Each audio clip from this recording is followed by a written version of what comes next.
प्रिय भक्तजनों, आज मैं आपको सुनाऊंगी वर्षायत अमावस की कथा। तो कथा कुछ इस तरीके से है। भद्र देश में अश्वपति नामक राजा थे, जिनकी कोई संतान नहीं थी। उसने बड़े बड़े पंडितों को बुलाया और कहा, मेरी संतान नहीं है, इसलिए तुम ऐसा कोई उपाय करो जिससे मेरी संतान हो जाए। पंडित बोले, भाई, संतान तो तुम्हारी एक पुत्री लिखी है, जो 12 वर्ष की आयु में विधवा हो जाएगी। राजा ने कहा, क्या मेरा नाम नहीं रहेगा? बाद में उन्होंने यज्ञ हवन कराए, जिससे कि उनकी स्त्री गर्भवती हो गई और पुत्री की प्राप्ति हुई।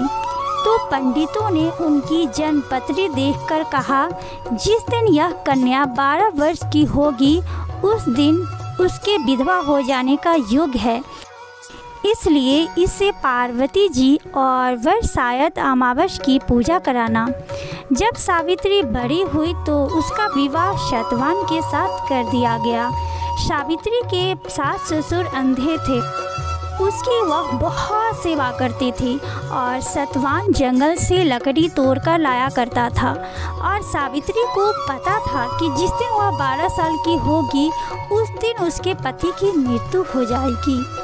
जिस दिन वह 12 वर्ष की हुई, उस दिन वह अपने पति से हाथ जोड़कर बोली कि मैं भी आपके साथ चलूँगी। सतवान बोले, तू मेरे साथ चलेगी तो मेरे अंधे माँ बाप की सेवा कौन करेगा? यदि वह कहेंगे तो मैं ले चलूँगा।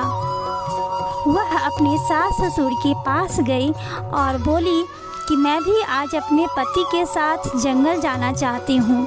वो बोले, बहुत अच्छी बात है, तू चली जा।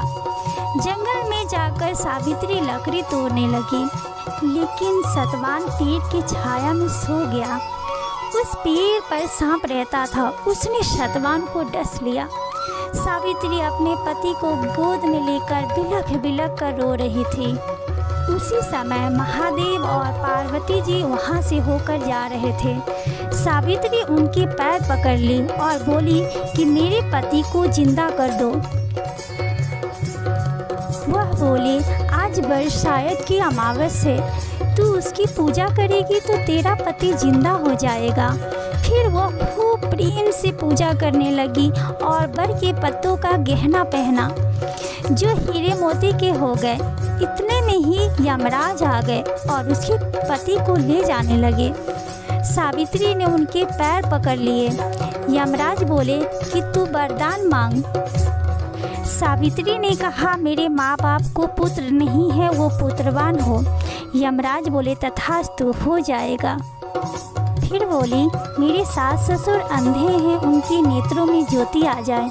यमराज ने वो भी वर दे दिया। सावित्री ने फिर भी यमराज का पीछा नहीं छोड़ा। यमराज बोले, बेटी, और क्या चाहिए तुम्हें? तुमने जो भी मांगा मैंने दे दिया। सावित्री ने कहा, मुझे 100 पुत्र हो जाए। यमराज बोले, तथास्तु। और वह फिर सतवान को लेकर जाने लगे। फिर सावित्री बोली, हे महाराज, आप मेरे पति को लेकर चले जाएंगी तो मेरे पुत्र की प्राप्ति कैसे होगी?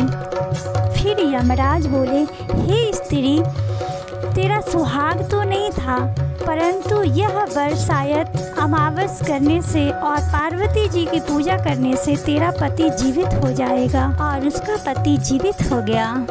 सारी नगर में ढिढोरा पिटवा दिया। कहते सुनते कि अमावस आएगी तब वर की पूजा करना और वर के पत्तों का गहना पहनना और बायना निकालना। हे महाराज, जैसे वर्षायत अमावस से सावित्री के सुहाग दिए, उसी प्रकार सबका सुहाग दे। इस कहानी को सुनना अथवा कहना सब मनोकामना पूर्ण होती है और इस व्रत को कोई भी महिला कर सकती है। और जो महिला पुत्र प्राप्ति की इच्छा रखती हैं, वो भी इस व्रत को कर सकती हैं। तो इसी के साथ मैं आपसे विदा लेती हूँ। धन्यवाद।